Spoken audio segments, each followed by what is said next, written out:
जय हिंद दोस्तों। विधानसभा के चुनाव संपन्न हो चुके हैं, उनके रिजल्ट भी आ चुके हैं। 5 विधानसभा के चुनाव थे और इन चुनाव के नतीजे 4 तारीख को यानी कि कल आ चुके हैं और ये डिक्लेयर हो चुका है कहां कहां पर किसकी सरकार बनने वाली है। साथ ही सबसे ज्यादा जो चर्चा में है वो है पश्चिम बंगाल का चुनाव, क्योंकि वहां पर आजादी के बाद पहली बार जो है बीजेपी सरकार आई है। तो जो पश्चिम बंगाल में ममता दीदी का गढ़ था वो गढ़ अब ढह चुका है। अब वहां पर प्रधानमंत्री मोदी की गूंज गूंज रही है और अब बीजेपी जो है वहां पे सरकार बनाने वाली है। ये पहली बार हुआ है इतिहास में, यानी कि जब से देश आजाद हुआ है तब से लेकर के आज तक बीजेपी वहां पर नहीं आ पाई थी। जबकि बीजेपी की तरफ से ही जो जनसंघ के संस्थापक थे श्यामा प्रसाद मुखर्जी, उनका जो जन्म है वो भी पश्चिम बंगाल में ही हुआ था। लेकिन उसके बाद भी बीजेपी पार्टी आज तक पश्चिम बंगाल में अपनी जगह नहीं बना पाई थी, अपनी जीत जो है हासिल नहीं कर पाई थी। लेकिन अब बीजेपी भारी मतों से जीत चुकी है और खुद की जो जीत है वो सुनिश्चित कर चुकी है। ये जीत बीजेपी की तरफ से कितनी अहम है और ये ममता दीदी इतनी वजह से क्यों हार गई, जहां पर 15 साल से 2011 से ही उनको जो जीत हासिल हो रही थी वो जीत अचानक से क्यों चली गई। आखिर क्या वजह रही इनकी हार की और बीजेपी ने ऐसा क्या किया जो बीजेपी वहां पे जीत गई। इन सारी चीजों के बारे में हम जानेंगे। साथ ही हम ये भी जानेंगे कि विजय थालापति की पार्टी जो कि पहली बार आई है 2024 में जो रजिस्टर्ड हुई थी, उसके बाद पहली बार उसका ये इलेक्शन है और उस इलेक्शन में सबसे ज्यादा सीट लेकर के आई है। हालांकि बहुमत का आंकड़ा पार नहीं कर पाई, लेकिन सबसे ज्यादा सीट लेकर के आई। अनुमान लगाया जा रहा है कि एक्टर जो विजय थालापति है वही तमिलनाडु के नए सीएम बनेंगे। अब वो किसके साथ गठबंधन करते हैं किसके साथ नहीं, ये तो देखने वाली बात होगी। दोस्तों 5 असेंबली में चुनाव थे, एक पश्चिम बंगाल, एक तमिलनाडु, एक असम, एक केरल और एक पुडुचेरी। वेस्ट बंगाल में 2 फेज में इलेक्शन थे, वहीं तमिलनाडु में 1 फेज में ही, असम में भी 1 फेज में, केरला में भी 1 फेज में और पुडुचेरी में भी 1 फेज में ही इलेक्शन किए गए थे। पश्चिम बंगाल के इलेक्शन काफी ज्यादा चर्चा में रहे हैं। अगर देखा जाए तो पश्चिम बंगाल में जो आज तक का डाटा निकाला गया है खुद इलेक्शन कमीशन ऑफ इंडिया की तरफ से, उसमें बीजेपी को भारी बहुमत से सीट हासिल हुई है, जिसमें देखिए 206 सीट बीजेपी को प्राप्त हुई। वहीं जो तृणमूल कांग्रेस है उसको 81 सीट प्राप्त हुई है। वहीं कांग्रेस को देखा जाए तो सिर्फ 2 सीट पर ही कांग्रेस जीत हासिल कर पाई है। बहुमत का जो आंकड़ा है वो देखिए आप 2-7-14 यानी कि 147 सीट के ऊपर बहुमत चाहिए और उन 147 सीट में से बीजेपी ने काफी ज्यादा सीटें हासिल कर ली है, यानी कि बीजेपी बहुत आसानी से अपनी सरकार अब वहां पे बना ले जाएगी। साथ ही अगर देखा जाए तो तमिलनाडु के अंदर जो एक्टर विजय थालापति है, उनकी जो सरकार थी, उनकी जो पार्टी थी, उस पार्टी को अगर देखा जाए तो उनको कितनी सीट मिली है, तो उनको मिली है 108। बहुमत के लिए चाहिए था 118 के आसपास, लेकिन ये बहुमत है नहीं। अब अनुमान लगाया जा रहा है कि हो सकता है ये जो छोटी छोटी पार्टीज है इनको एक करके थालापति की सरकार बनाई जा सके, या फिर जो डीएमके और एडीएमके है उनके साथ में भी गठबंधन किया जा सकता है। अभी पूरा पता नहीं है किसके साथ में गठबंधन होने वाला है, लेकिन ये गठबंधन करके थालापति जो है अपनी सरकार बना सकते हैं। लेकिन हो सकता है सीएम का जो उम्मीदवार है वो भी वही हो। अब क्या होगा क्या नहीं ये तो सब आगे पता चली जाएगा 1-2 दिन में। अगर चौथी बार ममता दीदी रिपीट हो जाती तो फिर बीजेपी के पास में ऐसा कोई पत्ता नहीं बचा हुआ था जिससे कि बीजेपी जीत हासिल कर सके। बीजेपी ने अपने सारे दाव पेच लगा दिए थे, अपनी सारी ताकतें लगा दी थी इस चुनाव में, और अगर इस बार भी ममता दीदी जीत हासिल कर ले जाती तो फिर बीजेपी के पास में कोई ऑप्शन नहीं बचता कि वो जीत हासिल करे। क्योंकि आप सोचिए, अगर आप किसी चीज को हासिल करने के लिए सब कुछ लगा दे रहे हो अपना, पिछली बार बीजेपी जो है इसमें भारी मतों से सेकंड पार्टी रही थी, मतलब फर्स्ट पार्टी तो बन नहीं पाई थी वो जीत हासिल करके, लेकिन सेकंड पार्टी रही थी, लगभग 77 सीट के आसपास बीजेपी के पास में प्राप्त हुई थी। लेकिन जो लार्जेस्ट सेकंड पार्टी बनकर के निकली बीजेपी, उस लार्जेस्ट पार्टी के बीच में लगा ये था कि बीजेपी अब जो है पार्टी बना ले जाएगी। लेकिन जब आपके पड़ोसी यानी कि आपके पास में कोई सेकंड पार्टी इतनी तेजी से आ रही है, जब आपको यह एहसास हो गया, जो तृणमूल कांग्रेस है ममता दीदी, उनको यह एहसास हो चुका था कि अब बीजेपी सीट ले जा सकती है, ये बीजेपी जीत हासिल कर सकती है, तो फिर इनको इस तरह के काम करने नहीं थे। इनको जो वहां की जनता है उसमें खुद का जो विश्वास है वो खोना नहीं था। इन्होंने पश्चिम बंगाल की जनता में ही खुद का विश्वास खो दिया। इन्होंने कुछ इस तरह की टिप्पणियां की जो पश्चिम बंगाल के हिंदू संगठन लोग थे, हिंदू जितने भी लोग थे, उनको काफी ज्यादा आहत पहुंचा। उन्होंने एकता दिखाई और फिर उसके बाद में ये जो ममता दीदी का गढ़ कहा जाता था पश्चिम बंगाल को, वो उखाड़ फेंका और बीजेपी जहां आज तक नहीं आई थी वहां पे कमल का जो झंडा है वो लहरा दिया। देखिए असम, केरला, पुडुचेरी, तमिलनाडु, वेस्ट बंगाल, इनके सारे इलेक्शन के बारे में तो चर्चा की जा रही है, लेकिन तमिलनाडु और पश्चिम बंगाल यहाँ के जो 2 इलेक्शन है वो काफी ज्यादा चर्चा में। तमिलनाडु के इलेक्शन तो सोचिए आप, तमिलनाडु की राजनीति हमेशा से इस तरह से से चली आ रही है कि वहां के जो एक्टर है और नेता है उन दोनों में कोई ज्यादा फर्क रहता नहीं। एक्टर ही बाद में चल करके नेता बन जाते हैं।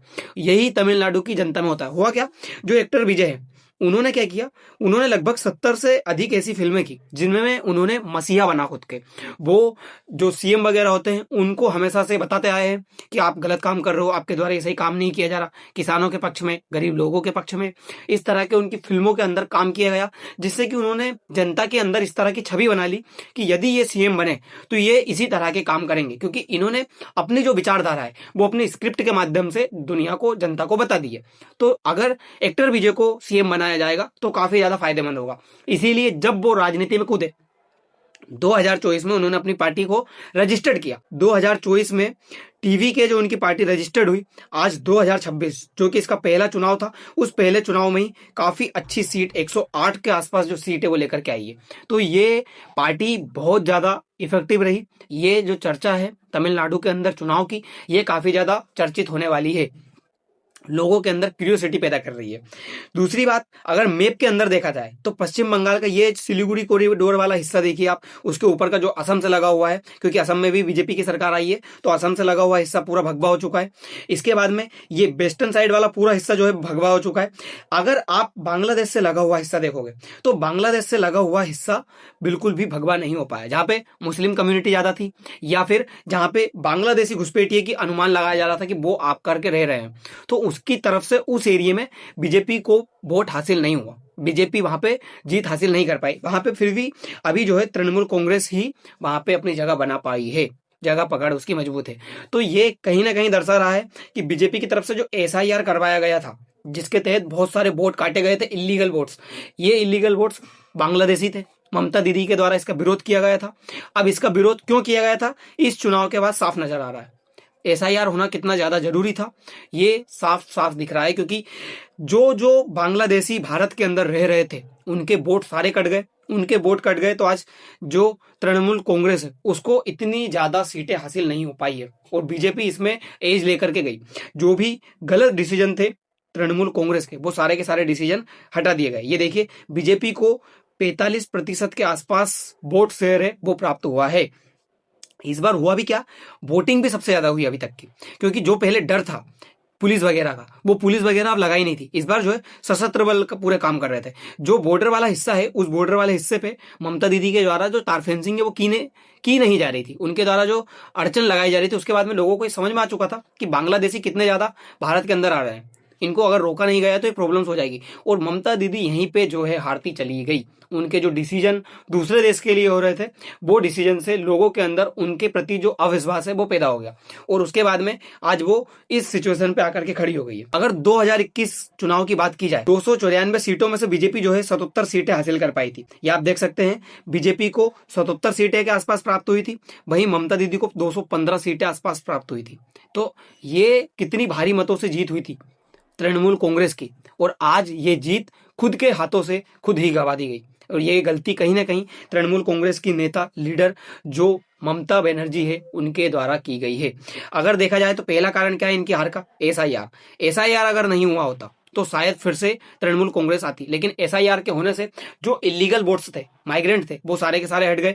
उनके वोट हटने से वो सारे के सारे जो वोट थे वो किसके थे, वो तृणमूल कांग्रेस के थे। अब वो वोट हट गए तो बीजेपी को यहाँ पे काफी ज्यादा एज मिली। दूसरी बात, ये जो आईपैक था, ये आईपैक इनके द्वारा जो लेकर के आया गया था, ये घोटाला पकड़ाया था। इस घोटाले के बाद जनता के अंदर इनके लिए नफरतें पैदा होने लग गई, जनता इनको नापसंद करने लग गई। जनता बिल्कुल नहीं चाहती थी कि फिर से इस बार ममता दीदी रिपीट हो, इसीलिए उन्होंने इनको हटाया। तीसरी बात, जो हिंदू संगठन एकता है हिंदू लोगों की, वो सारे के सारे देखी गई है।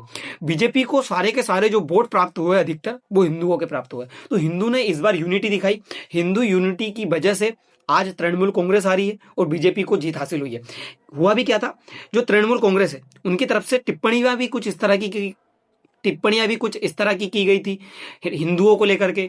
इसीलिए हिंदुओं को यह समझ में आ चुका था कि इस बार इनको दिखाना होगा कि यदि हम एक हो गए तो कितनी ज्यादा प्रॉब्लम हो सकती है इनके लिए। और एक और बड़ा काम क्या किया गया था, इस बार पश्चिम बंगाल के अंदर पूरा का पूरा जो एडमिनिस्ट्रेशन है वो चेंज कर दिया गया था। आईजी, डीआईजी, आईएएस वगैरह सारे के सारे चेंज हुए थे। तो ये सारे के सारे एक साथ चेंज होने से जो घोटाले करने की उम्मीद थी वो भी खत्म हो गई। मतलब जो वोट खरीदने की कोशिशें की जाती थी, एसआईआर के माध्यम से गलत वोट डलवाए जाते थे, एसआईआर नहीं हुआ था उससे पहले गलत वोट डलवाए जाते थे, ये जो काम किया जा रहा था वो काम पूरी तरह से बंद हो गया।